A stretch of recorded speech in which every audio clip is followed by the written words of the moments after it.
Deus é bom em todo tempo Deus é bom.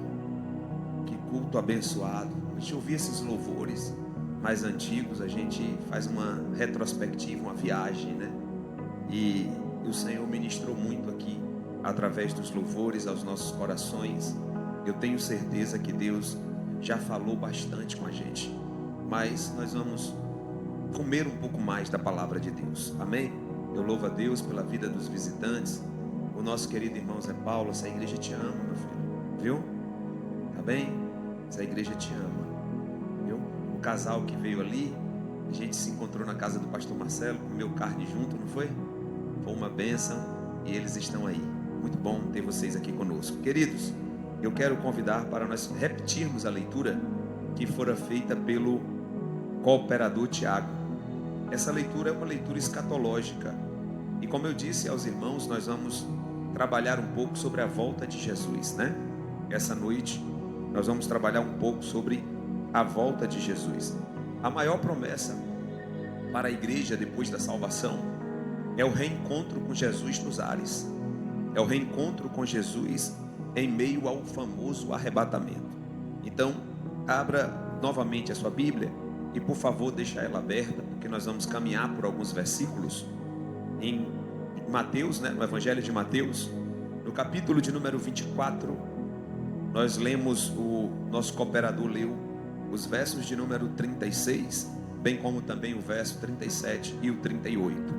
Irmãos, não existe maior objetivo, não deve existir maior desejo, não deve existir maior expectativa do que essa: o reencontro com o nosso Mestre.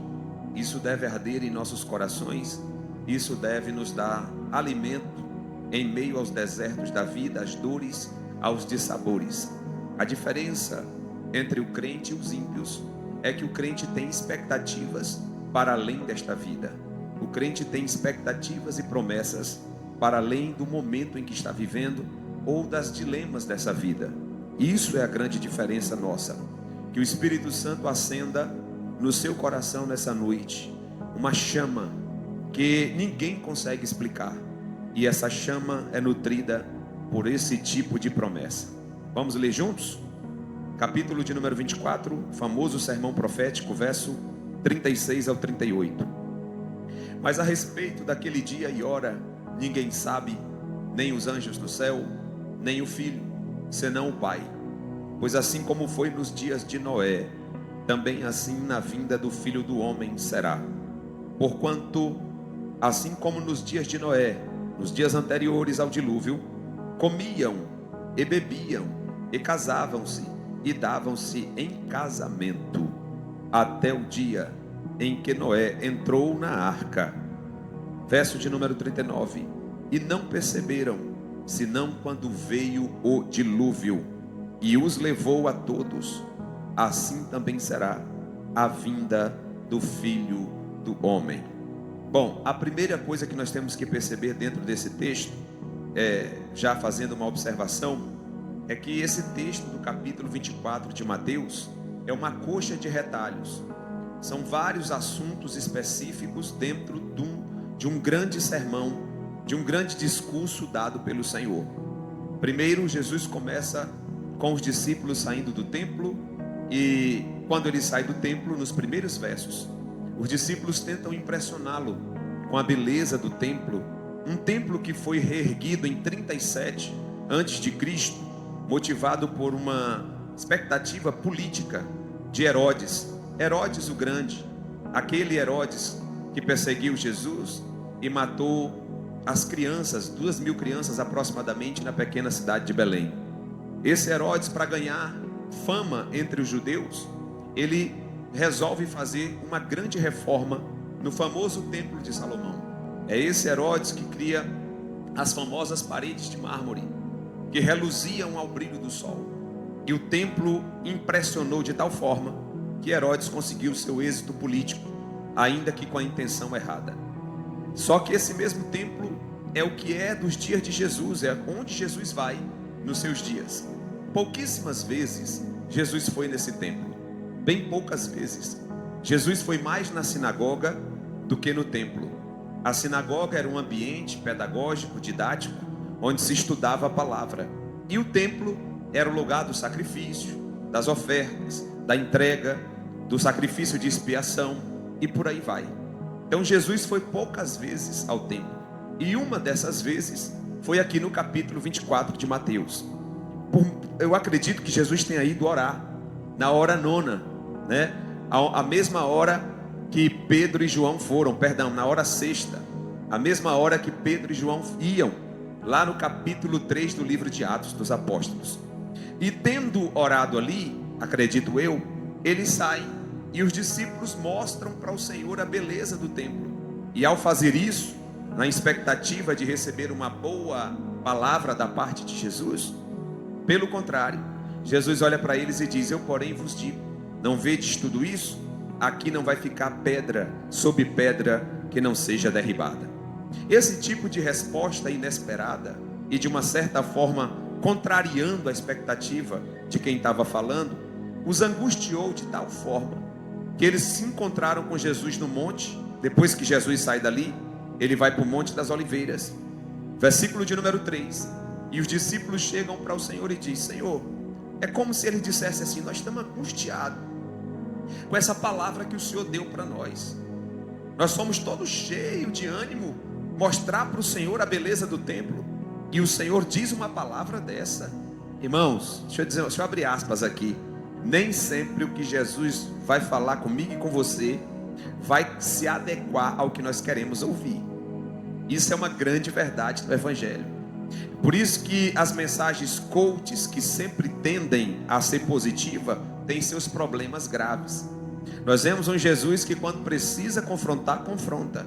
Quando precisa contrariar, contraria. Em nome de uma obra maior, em nome de uma direção maior, em nome da manifestação do reino de Deus. Então, Jesus não tem problema em contrariar a minha vida ou a vida de quem quer que seja. A grande questão é o que nós fazemos com o que ouvimos de Jesus. Essa é a grande questão. Então os discípulos chegam para o Senhor e diz: Mestre, dize-nos, quando serão estas coisas? E que sinal haverá da tua vinda? Jesus começa o sermão profético aí. A partir do verso 4 a seguir, ele vai dar uma classes de sinais diferentes.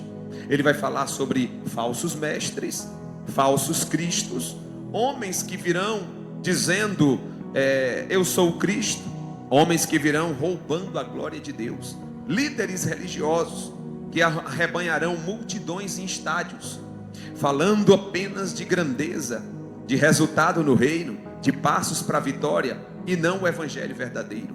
Jesus começa essa classe, falando dessa classe como sinais da sua vinda. Depois ele entra numa segunda classe, que é os sinais relacionados a guerras.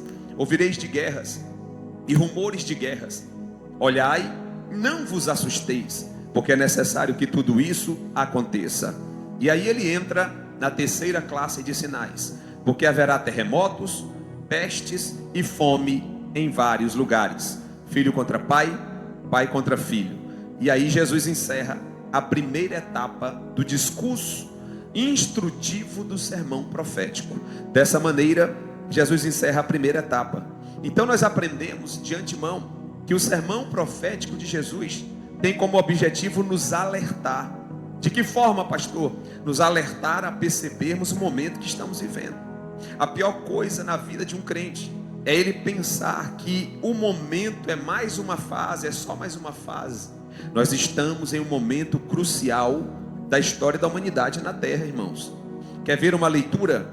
Jesus termina essa primeira parte do sermão com o verso de número 8. Repete comigo, o verso de número 8 é a chave para interpretar os sinais. Eu já falei isso aqui numa outra feita. O verso de número 8 é a chave para a gente interpretar os sinais. Por quê, pastor? Porque sempre teve guerra, sempre teve fome, sempre teve peste. Como saber então quais serão esses sinais, ou como identificar que tais sinais aproximam da volta de Jesus? A chave interpretativa é o verso de número 8. Coloca para nós aí, por favor, Mateus capítulo 24, verso 8, para a igreja ler junto comigo. Mateus 24, verso 8. Irmãos, eu louvo a Deus por todos os que se esmeraram para estar aqui. Eu sei que para muitos aqui foi uma verdadeira batalha, uma verdadeira peleja, né? O pastor Alessandro veio com a mochila nas costas do trabalho. Deus seja louvado pela sua vida, tá bem? Que Deus continue abençoando a cada um dos guerreiros e guerreiras. Irmã Cíntia saiu correndo também, fez aí um malabarismo aí. Jesus é bom, tá bem? Deus seja louvado na vida de todos. Não dá para falar de todos, mas eu sei que todos pagaram um preço muito alto para estar na terça. A terça, me parece, pastor Marcelo, que a terça é o dia mais pesado. É verdade, irmã Marlide? É por isso que nós temos que transformar essa terça numa festa. Porque se o dia mais pesado da semana para nós irmos é a terça, esse vai ser o nosso termômetro espiritual. Esse vai ser o termômetro do nosso level espiritual. Amém, missionária que chegou de viagem, a nossa missionária Luciana, seja bem-vinda de volta com seu esposo, tá bem? Foi tudo bem lá, não foi? Amém, Deus te abençoe, você é muito bem-vinda entre nós juntamente com seu esposo, tá bem? Então, no capítulo de número 24, verso de número 8, leiam todos em uma só voz, 1, 2, 3 e...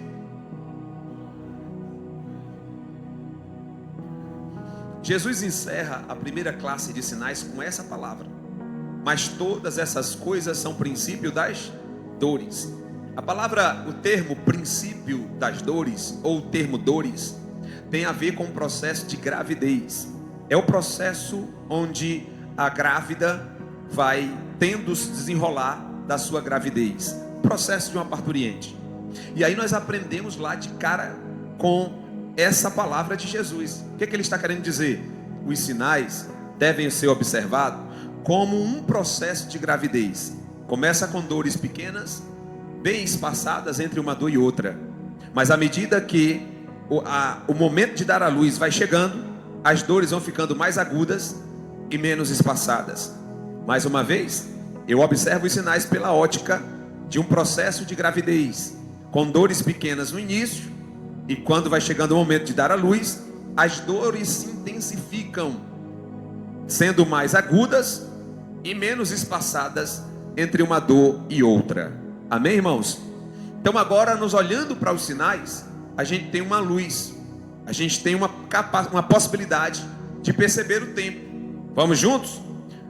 Nos últimos 100 anos, nós tivemos 2 grandes guerras mundiais, e existe uma expectativa de uma terceira, e ela virá. Eu não creio que seja agora, antes da volta de Cristo, mas virá.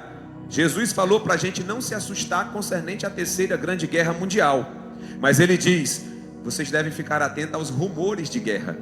É o momento que nós estamos vivendo. Então diga comigo: 100 anos, 2 grandes guerras mundiais, o que não aconteceu em toda a história da humanidade para trás. Nunca houve na história da humanidade 2 grandes guerras envolvendo tantas nações de tantas partes do mundo e com um poder destrutivo que houve nas primeiras 2 grandes guerras mundiais. Eu tinha alguns números de mortos na primeira e segunda grande guerra mundial, mas é tão assustador que eu não vou nem citar aqui para vocês. A Europa foi devastada, principalmente na segunda grande guerra mundial. São 100 anos de história. 100 anos para 2000 é pouquinho, né? Mas vamos aproximar ainda mais para a gente entender os sinais e perceber que as dores da grávida estão avançando. Vamos lá. Nos últimos 40 anos, nós tivemos mais de 257 tsunamis. Dentre eles, 47 em escala de destruição continente adentro, de maneira aterrorizadora. 47 grandes tsunamis, o que não aconteceu em 300 anos para trás. Não tivemos, a história da humanidade sempre teve tsunami, sempre teve maremoto, mas como houve, na quantidade que houve, e da forma que houve, e com o poder destrutivo que houve, não existiu para trás. Quem está entendendo, irmãos? As dores estão intensas e menos espaçadas. Um terremoto e um tsunami, um terremoto e um tsunami, muito próximo um do outro. E eu acredito que não vai demorar a ter outro tremor de terra por aí, porque os sinais estão se intensificando. Vamos olhar então nas questões relacionadas às pestes. Nos últimos 24 anos, nós tivemos 4 grandes pestes, 4 grandes gripes. A história da humanidade sempre foi marcada por gripe, por peste. A peste negra dizimou uma parte da Europa, e muitas outras pestes estiveram instalando-se mundo afora. Mas da forma como aconteceu agora, na abrangência que teve, a agudez, o sinal agudo, o sinal forte, como teve agora, só nesse tempo que está acontecendo. Então nós tivemos 4 grandes gripes. Repete comigo: gripe suína, gripe aviária, influenza e coronavírus. Nós tivemos 4 grandes gripes no espaço curto de tempo. 25 anos talvez para a geração mais nova. Quantos anos você tem, Rafa? 18? Então o Rafa nem conta, porque talvez ele não tenha pegado a primeira gripe. Já pegou as últimas 3 de lá para cá. Se pegou na fase de criança, a penúltima, né? Só deve ter visto aí a influenza e suas mutações, que hoje tem A, gripe B, gripe não sei o que, tudo é mutação. E agora você participou aí do coronavírus, infelizmente. Então nós tivemos 4 grandes gripes. O que não aconteceu assim, em um espaço tão curto de tempo, e numa abrangência como houve, por exemplo, o coronavírus, nos últimos 500 anos para trás, irmãos. Jesus falou: observem para os princípios das dores. Ou seja, à medida em que a gravidez vai evoluindo, os sinais vão intensificando e a volta do Filho do Homem está mais próxima. Quem está entendendo aqui nessa noite? A igreja que sabe para onde vai, que nutre expectativa na volta de Cristo, ela enfrenta a vida de maneira diferente.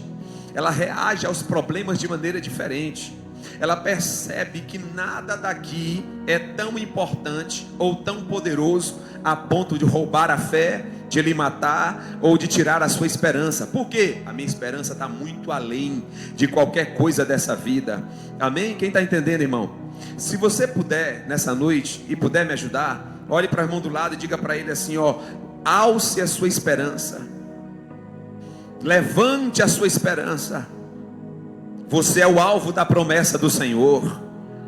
Foi você que ele focou quando ele disse: eu vou para o meu Pai, mas eu voltarei outra vez para vós mesmos, para que aonde eu esteja, estejais vós também. Jesus sabia que, como seres temporais que nós somos, seres frágeis, precisaríamos de uma promessa mais acesa. E aí ele faz essa promessa em João capítulo de número 14. Bota aí, Gustavo, por favor. João capítulo de número 14. Mantenha sua Bíblia aberta, é interessante também. João capítulo de número 14. E o verso 1 a seguir. Olha Jesus falando para mim e para você aqui nessa noite. Jesus estava focando eu.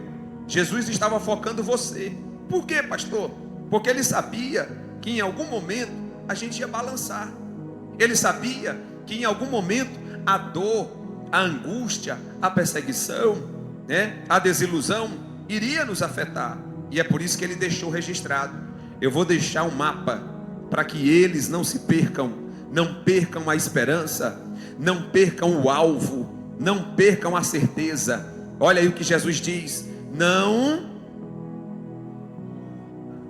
crede na casa se eu não.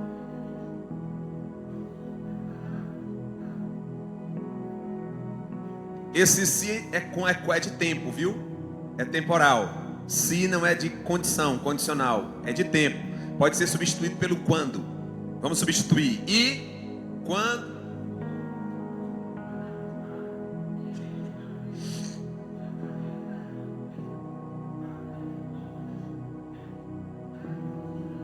Pronto, então a promessa é para mim, a promessa é para você.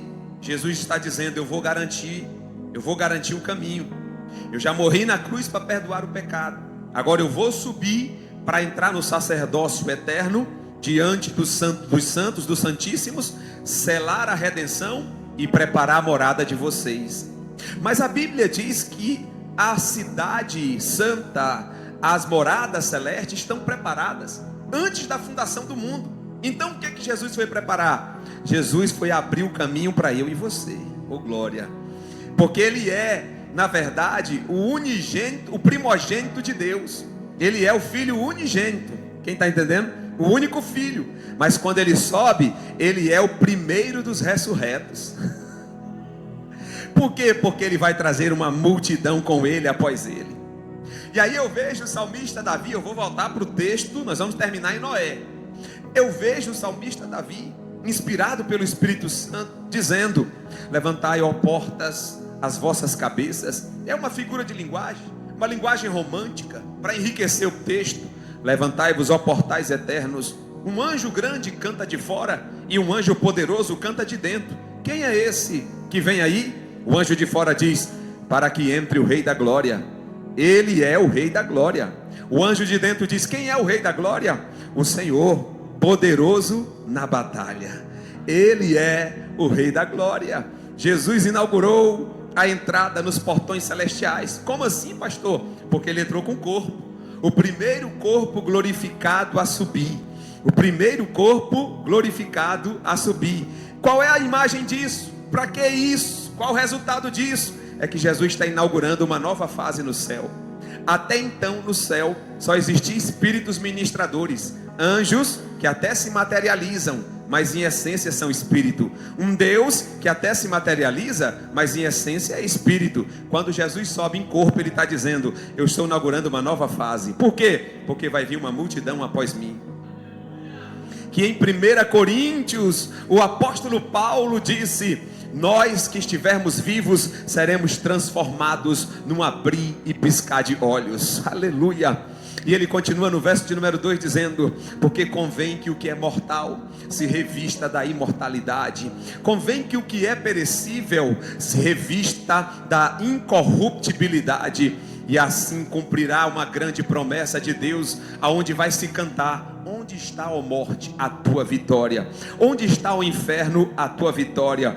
O inferno perdeu o agrilhão, a morte vai perder o poder sobre nós, porque nós vamos subir em corpo glorificado, como Jesus subiu. É por isso que os anjos falam aos discípulos, na despedida de Jesus, depois dos 40 dias andando sobre a terra, 40 dias andando sobre a terra, depois de ressuscitado. No 40º dia, Atos capítulo de número 1 e verso de número 8, Jesus vai subindo aos céus. No verso de número 10 diz que ele é encoberto por uma nuvem, e se cumpre o salmo daqui para lá. De lá para cá, Jesus vai subindo, vem descendo um anjo. Deus mandou um anjo dizer: acende o coração deles, porque eles estão tristes vendo o mestre subir, mas diga para eles que a promessa está de pé. Jesus sobe, o anjo desce. Os varões estão olhando para cima e o anjo pousa do lado deles e pergunta: varões galileus, por que estáis olhando para cima? Esse Jesus que viste subir há de descer outra vez para vós, a fim de vos levar para ele. Oh glória, oh glória, oh glória. É por isso que no capítulo 14 que lemos e o verso 3, Jesus disse: eu vou, mas volto para vos levar para mim. Nós vamos conviver eternamente com ele, eternamente com ele, e por isso ele está com o corpo glorificado, e nós teremos também um corpo glorificado. Amém, irmãos? Agora, como será esse arrebatamento, pastor? Vamos lá, coloca para nós aí, por favor, 1 Tessalonicenses, a carta de Paulo escatológica. Vocês sabem que o termo escatologia quer dizer doutrina das últimas coisas, últimos acontecimentos. Amém? Já tinha ouvido falar nesse palavrão? Escatologia é o estudo das últimas coisas. A carta de Paulo aos Tessalonicenses foi só para acender o coração da igreja, que estava muito presa aqui na terra. E Paulo disse: eu preciso fazer vocês enxergarem para além do momento que vocês estão vivendo. A riqueza de uma verdadeira vida espiritual saudável é enxergar além do momento que a gente está vivendo. Amém? É enxergar além do momento que a gente está vivendo. 1 Tessalonicenses 4, versículo de número 13 a seguir. Não vou cansar vocês muito aqui nessa noite, vamos ser bem objetivo, porque já estamos bem avançados no horário, mas eu acredito que dê para a gente caminhar aqui um pouco mais. Paulo está orientando a igreja, porque tem um grupo de irmãos dentro da igreja perturbando a igreja.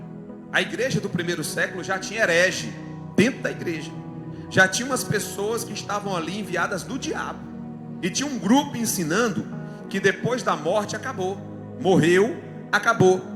E os irmãos estão turbados. Por quê? Porque eles estão perguntando para Paulo: sim, e se Jesus voltar, só os vivos serão beneficiados? O que será dos mortos, Paulo? Tem uns irmãos ensinando aqui que na sepultura termina tudo. Aí Paulo diz: irmãos, não quero porém que sejais ignorantes acerca dos que já dormem. Repete comigo: dormir. Dormir é um eufemismo, uma palavra utilizada para atenuar uma dor. Se a morte é uma dor que a gente não consegue, como é que eu posso dizer, assimilar, Paulo usa um eufemismo, dizendo assim, aos que já morreram.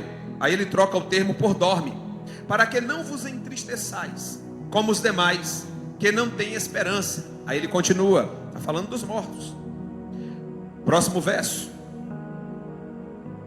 porque se cremos que Jesus morreu e ressuscitou, assim também aos que dormem Deus tornará a trazer com Ele. Mais uma vez, os que dormem é os que estão mortos.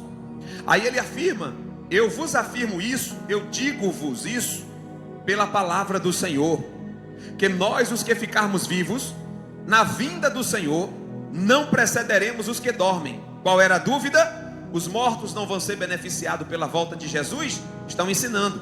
Paulo diz: não, nós, os que estivermos vivos, não vamos de forma nenhuma na frente deles, vamos junto com eles. Aí agora ele vai explicar: porque o mesmo Senhor descerá do céu. Quem é o mesmo Senhor? Aquele que prometeu em João 14: eu vou, mas eu volto. Eu vou, mas eu volto. Aquele que o anjo falou para os discípulos: ele subiu, mas da mesma forma como ele subiu, ele vai descer. O mesmo Senhor descerá do céu com alarido, com voz de arcanjo e com trombeta de Deus. E os que morreram, aí a morte agora, não é os que dormiram, os que morreram em Cristo ressuscitarão primeiro. Depois nós, diga eu, os que ficarmos vivos, seremos arrebatados juntamente com eles. Aleluia. A encontrarmos o Senhor nas nuvens e encontrar o Senhor nos ares, e assim estaremos para sempre com o Senhor. Paulo fecha o raciocínio no 18. Olha o que Paulo diz no capítulo, no versículo de número 18: portanto, consolai-vos uns aos outros com estas palavras. Qual é a palavra que eu devo dar de consolo para um irmão que está fraco? É dizer que Deus vai dar um carro? É dizer que Deus vai suprir a necessidade emocional? É dizer que Deus vai trazer uma cura na alma? É dizer que Deus vai trazer uma cura no corpo? Qual é a palavra de ordem para motivar um crente desmotivado? Volte à Bíblia, volte à essência, volte à orientação apostólica. Qual é a orientação? Consolai-vos com essas palavras. Quais palavras? Jesus vai voltar, nós vamos subir, os mortos ressuscitarão, nós nos encontraremos com Ele nos ares e estaremos para sempre com o Senhor. Deixa eu dizer para você mais uma vez: você vai estar para sempre com Jesus. E quer saber de uma coisa? Esse corpício aí, esse corpício limitado, cheio de dor, de mazelas, limitado pelo tempo, fragilizado pelo tempo, vai perder, o tempo vai perder a força sobre nós. Seremos eternos como Ele é, seremos revestidos como Ele é. Quem é o super-homem perto de nós, irmãos? Oh, glória a Deus, amém, irmãos? Então Jesus está prometendo que nós vamos encontrar com Ele nos ares. Isso é tão tremendo que a palavra poderia dizer assim: vocês vão ser arrebatados e vão direto para o paraíso. Não. Ou vão direto para Nova Jerusalém, que ainda não é o momento. Também não. O que é que vai acontecer? A gente vai subindo e Ele vem descendo. Assim como eu tenho que ter o desejo de reencontrar o meu mestre, Ele também tem um desejo de nos reencontrar. O encontro não vai ser no céu, o encontro vai ser nas nuvens. Imagine o Cristo glorificado e você transformado também, de uma certa forma glorificado, acima um pouco dos anjos, encontrando o Senhor Jesus Cristo. E Jesus dando um tapinha nas costas de cada um de nós, dizendo: valeu a pena, filho. Valeu a pena você não ter desistido. Valeu a pena você não ter jogado a toalha. Valeu a pena você não ter retrocedido. Valeu a pena quando tudo parecia que não ia fluir e você rompeu. Valeu a pena não ter voltado atrás. Oh, glória a Deus. Imagino Jesus dizendo: vinde benditos de meu Pai, por possuir por herança o reino que está preparado desde a fundação do mundo. E aí a gente entra com o Senhor. A gente entra com o Senhor e vai participar da primeira grande reunião no céu, que é as bodas do Cordeiro. Diga comigo: as bodas do Cordeiro. São dois eventos que vão acontecer: as bodas do Cordeiro é um momento, uma celebração de casamento. É por isso que nós usamos o protótipo, né? O exemplo de Isaac, de Rebeca, né? E o Eliezer, não é? Ali está um exemplo do casamento que vai acontecer no céu. Eliezer representa o Espírito Santo, que foi buscar a noiva. Oh, aleluia. Você sente ele aí? Você sente ele aí? Agora imagine o Espírito Santo, que é o Eliezer, enviado pelo patriarca Abraão, que representa Deus, indo buscar a noiva para o seu filho, que é Isaac. Jesus representa Isaac, Eliezer o Espírito Santo, a Rebeca representa a igreja, e o patriarca Abraão, Deus. O Espírito Santo está aqui conosco nessa noite. E aí, o que acontece? O Espírito Santo, representado por Eliezer, leva presentes, joias, para enfeitar a noiva para o casamento. Que presentes são esses? Os frutos do Espírito.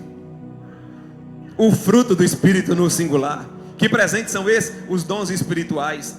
Aí Deus dá o dom da cura para um, Deus dá o dom de discernimento de espírito para outro, Deus dá o dom de revelação para outro, Deus dá o dom da cura, Deus dá o dom de maravilhas para outro. Para quê? Para que a igreja, a noiva, se atavie, esteja edificada, fortalecida. Aí imagina o Espírito Santo que intercede por nós, diz a Bíblia, com gemidos inexprimíveis, chegando no Pai, e o Pai perguntando: como é que está minha noiva? O Espírito Santo dizendo: está ataviada, está adornada, está mais bonita do que nunca, está santificada. Para quê? Para o grande encontro, para o grande casamento que há de acontecer. É por isso que o Espírito Santo está conosco até a consumação dos séculos. Está conosco. Toca no irmão que está do teu lado, diga para ele: você não está só. Tem um amigo, companheiro, paráclito, advogado que está do seu lado e que não te abandona em momento algum da tua vida.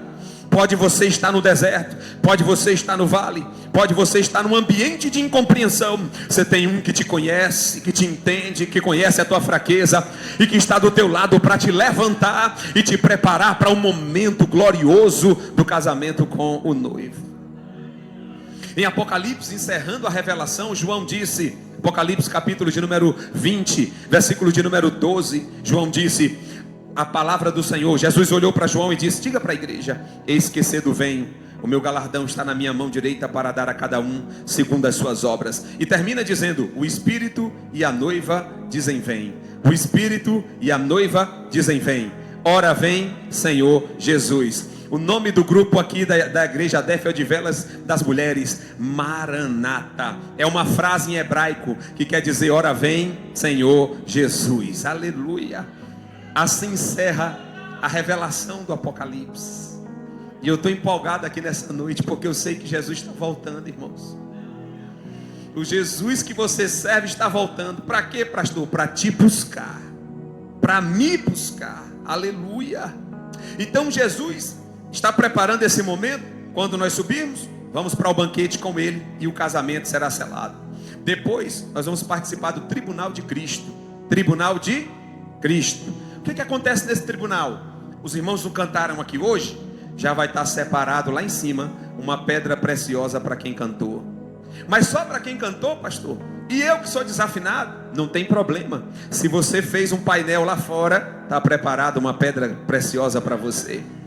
E eu, pastor, não fiz quase nada, mas intercedeu, está preparado uma pedra preciosa para você.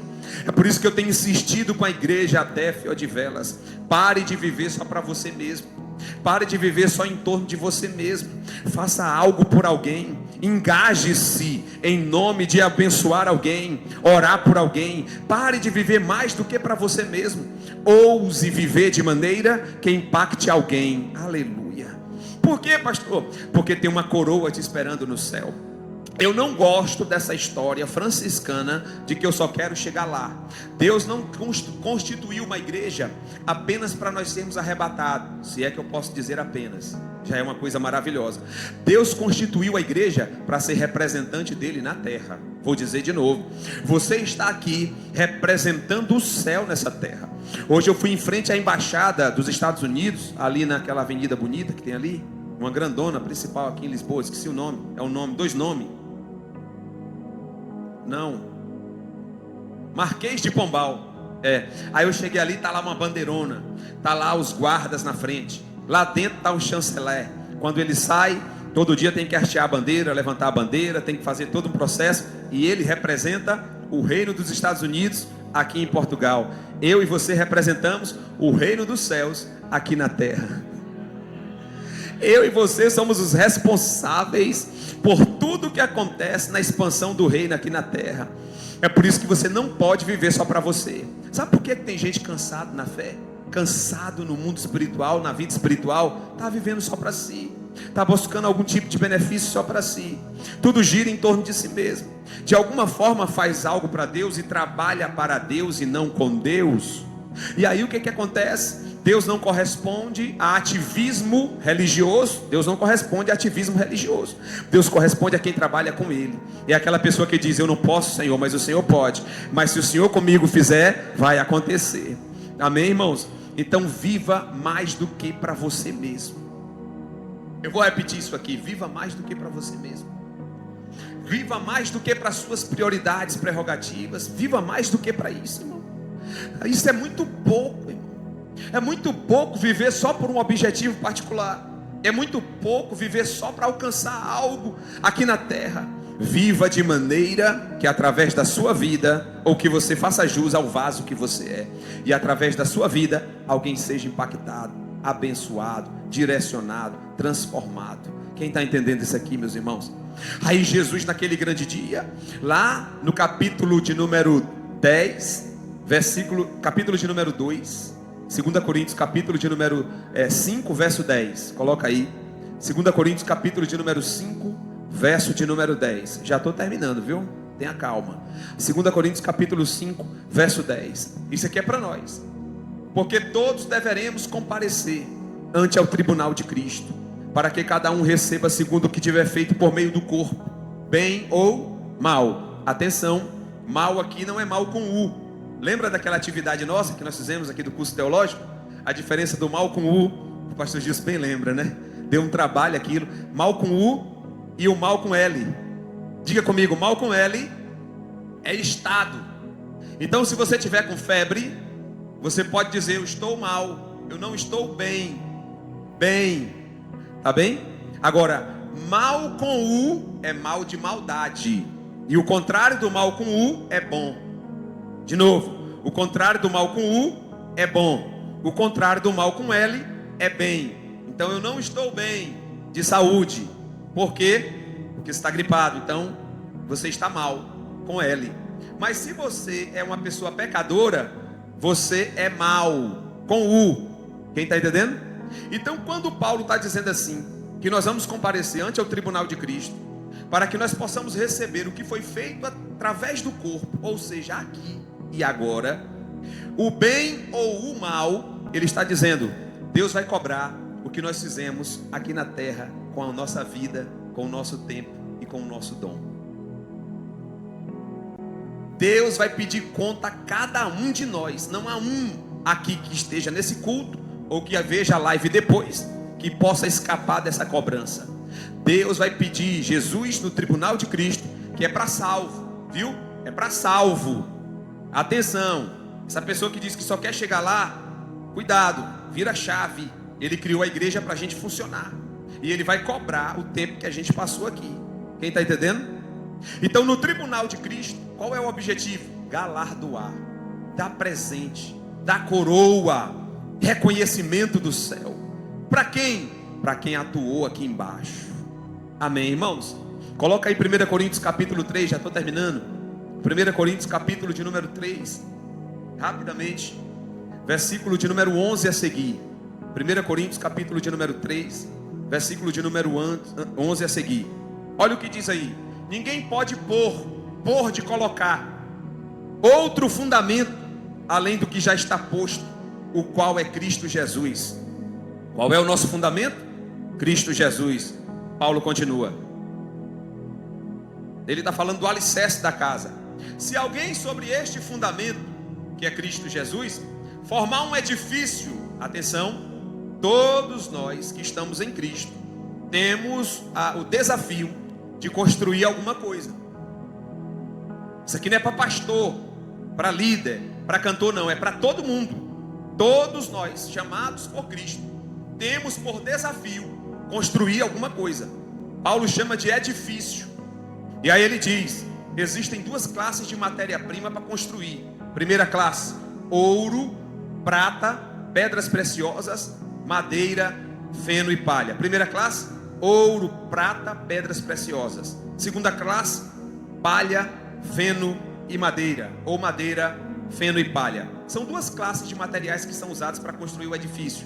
É tipo assim, irmãos: nós nos convertemos a Cristo e nós começamos a trabalhar na igreja. Exemplo: e alguém que trabalha para a sua própria vanglória está construindo um edifício, só que está com a matéria-prima errada, está com palha, está com madeira ou está com feno.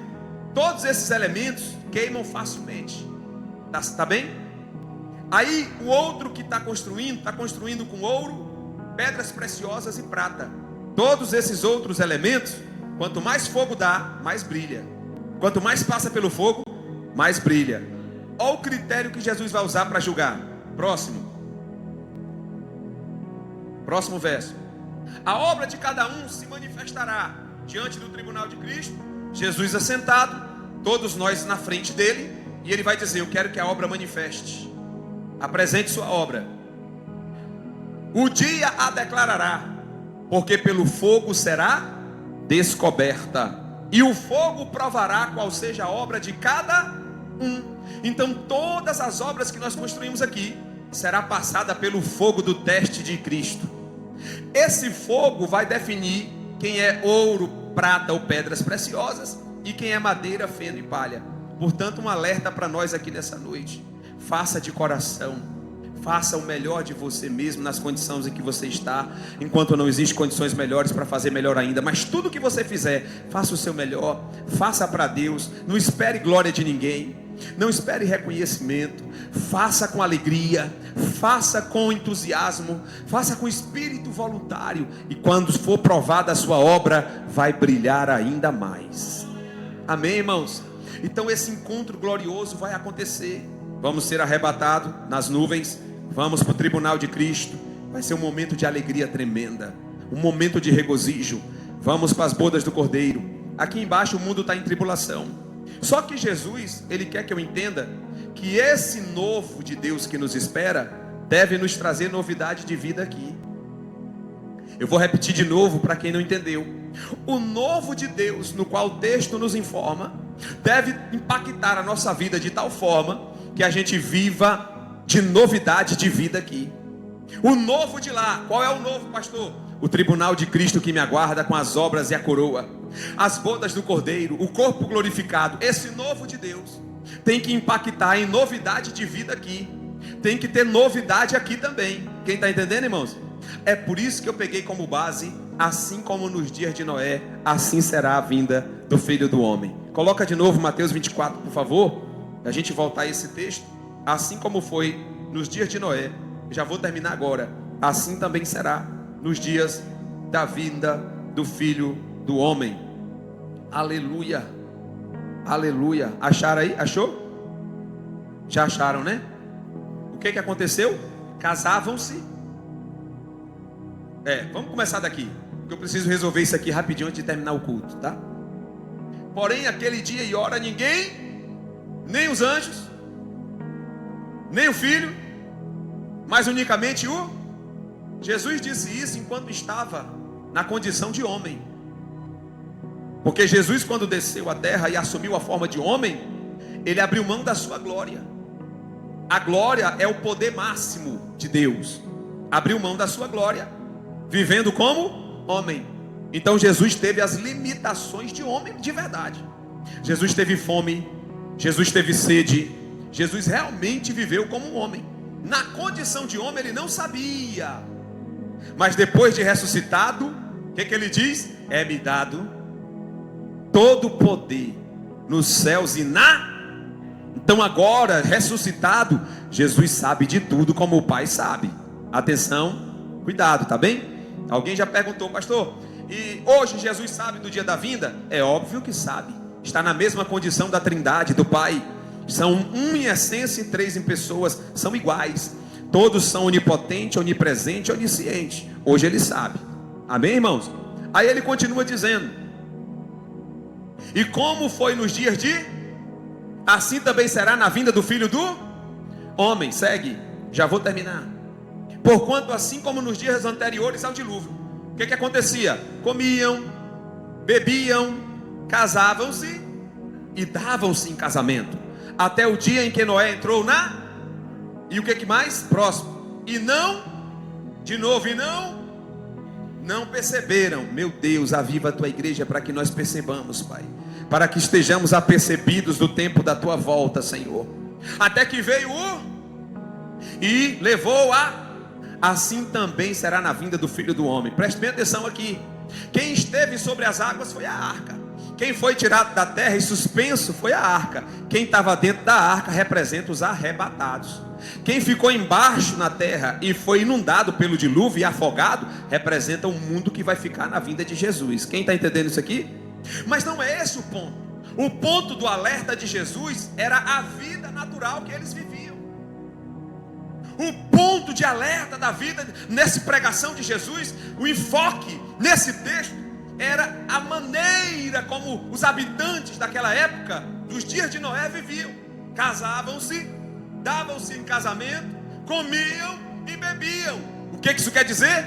Homens voltados para a terra, homens naturais, homens não atentos às questões espirituais, homens que não adoram, que não se comprometem, homens que não negam a si mesmo, homens que priorizam suas vontades, seus desejos particulares, seu egocentrismo, suas prioridades, em detrimento da vontade de Deus e do reino. Jesus está alertando o povo dos últimos tempos com essa pregação. Ele está dizendo: cuidado, para que a sua vida não seja tão normal que você esteja desapercebido quanto à volta de Jesus. Cuidado, para que as suas motivações não sejam tão naturais que você não esteja atento aos sinais e ao mover do Espírito Santo, preparando a noiva para o arrebatamento. Esses sinais servem para a igreja? Serve para a igreja. Por quê? Tem gente engessada, tem gente vivendo um mecanicismo, tem gente fazendo ativismo. Vem para a igreja, por quê? Porque está acostumado. Vem para a igreja, por quê? Porque é mais uma rotina, é mais um encontro. Mas tem adoradores de verdade nesse meio também. Tem os que vão entrar na arca, irmãos. E o texto está nos alertando a todos: viva o novo de Deus aqui, para viver o novo de Deus lá. O que nos aguarda lá? Corpo glorificado, tribunal de Cristo, bodas do Cordeiro e todo o mais, até as mansões celestiais, é novidade. Mas só entra na novidade de Deus lá quem vive em novidade aqui. Renove-se a cada dia. Aleluia. É por isso que Paulo, ele apela em Romanos capítulo 12, verso 1 e 2. Ele apela. Ele diz assim: nós precisamos andar na contramão do povo do tempo de Noé.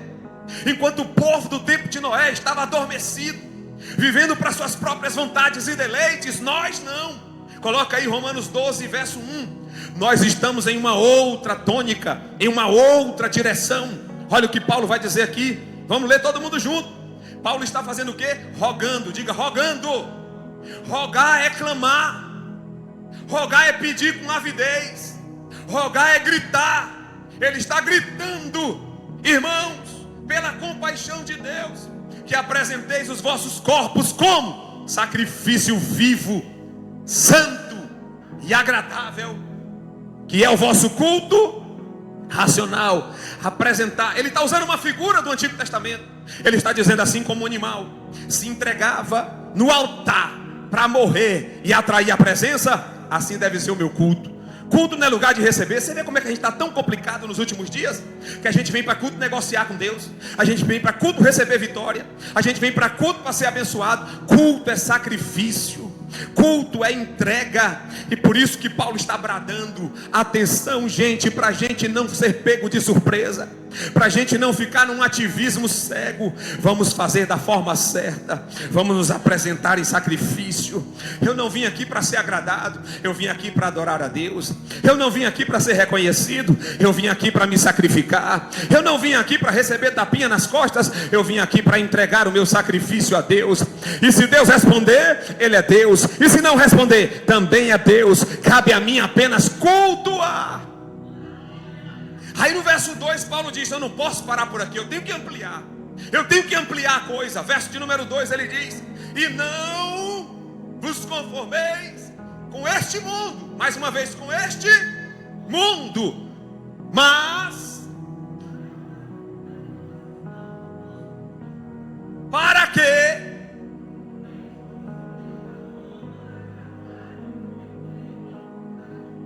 aqui está o antídoto para aqueles que estão porventura vivendo como nos dias de Noé. Paulo está dizendo: nós precisamos vacinar essas pessoas para que elas vivam em novidade. Como é que eu vivo em novidade? Essa palavra é poderosa demais. Essa Bíblia que a gente carrega, se isso não mudar você, nada mais muda. Irmãos, infelizmente tem gente que está tão acostumado com a palavra que já não faz diferença. Você fala de um culto de ensino, eu vou ver se vai dar, não sei se vai dar, já não faz mais tanta diferença. Mas essa palavra tem poder transformador. Essa palavra, ela é logos, mas também é rema. Ela é logos porque ela traz informação, mas ela é rema porque ela traz vida dentro de nós. Nós precisamos continuar acreditando no poder dessa palavra, irmão. Ela tem poder de nos transformar. Aí Paulo está dizendo o seguinte, não vos conformeis com este mundo. Os habitantes de Noé se conformaram, mas a igreja está inconformada. É por isso que o tema da nossa festa é imparáveis. Nós não vamos parar, nós não vamos nos conformar, nós vamos romper até a trombeta tocar. Nós vamos romper.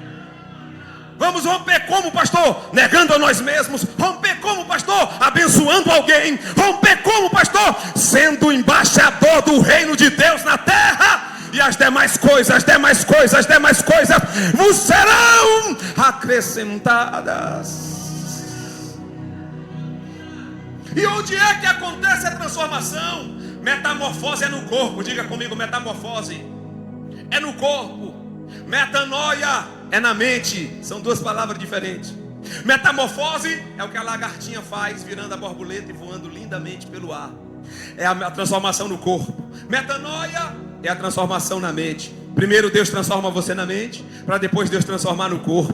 Primeiro Deus transforma por dentro, para depois transformar por fora. Não adianta mostrar por fora o que não é por dentro. Primeiro Deus transforma a essência, para depois mostrar o conteúdo. Oh glória!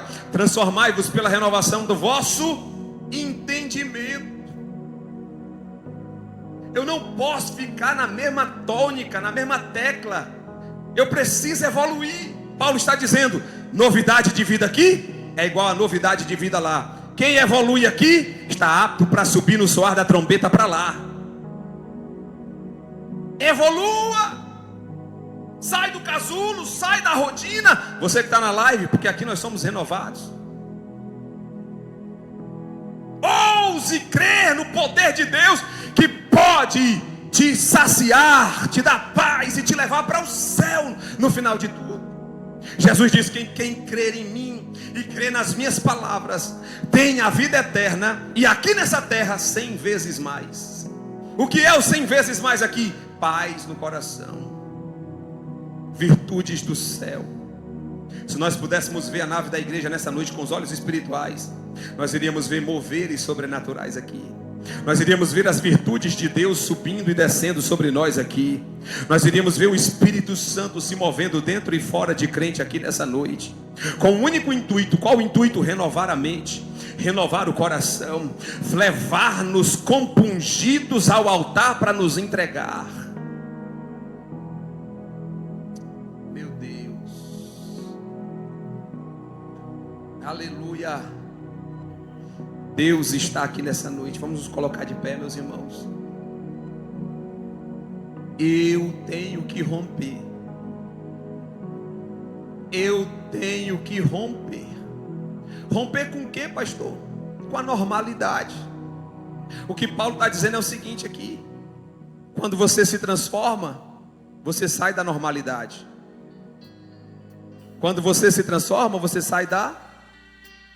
Eu vou pedir a você que está assim meio aéreo, toca no irmão do lado e diga para ele assim: rompa com a normalidade. Para de andar muito aqui. A ditosa cidade deve ser linda. Se pudesse eu iria pra lá agora. Veria o Senhor frente a frente, cantaria naquele imenso coral, veria anjos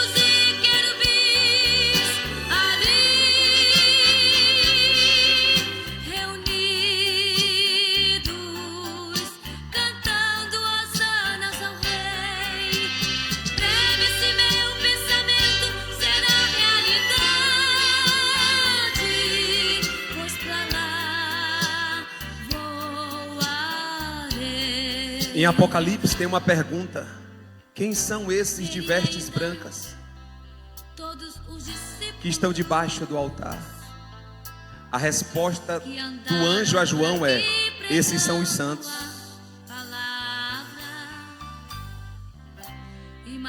Você vai estar lá, eu vou estar lá. Paulo e Tiago, ver João, Abraão, Isaac e Jacó. Ver anjos e querubins ali reunidos, cantando hosanas ao Rei. Breve se meu pensamento será realidade. Oh, aleluia, aleluia, aleluia. Olha a cena, irmão. Em um dia como outro qualquer, nós poderíamos estar num culto como esse, ou você pode estar no autocarro, no seu carro, no trabalho ou em casa. E de repente você vai ouvir um som que você nunca ouviu antes. A nota nós não sabemos, mas o Espírito que está dentro de nós nos fará entender. E num piscar de olhos, você vai deixar essa terra. Você vai deixar essa canseira, vai deixar esse corpo fragilizado pelo tempo e vai subir transformado. Em um piscar de olhos, você estará aqui, em um piscar de olhos, estará pisando nas nuvens. E sabe o que é que vai acontecer? Jesus vai estar de braços abertos te esperando. De braços abertos para te receber. Quem crê nisso nessa noite? Quem crê nisso nessa noite? Paulo disse: quem crê nisso renova-se a si mesmo. Quem acredita nisso vive em novidade de vida. Amém, amém. Oh, glória a Deus. Qual é o conselho para nós? Já vou terminar. Saia da normalidade. Saia do comum. Saia da rotina. Quebra a rotina. Eu tive uma conversa hoje com o Alan de manhã. Eu disse assim: Alan, nós estamos muito normal. Nós estamos muito normal. Não vamos aceitar isso aqui não. Todos os dias nós vamos fazer coisas extras. Acordar mais cedo, chorar, jejuar, orar, transcender. Saia do normal. Faça alguma coisa aí para te tirar desse normal, essa canseira, essa fadiga espiritual. Faça mais para Deus, irmão.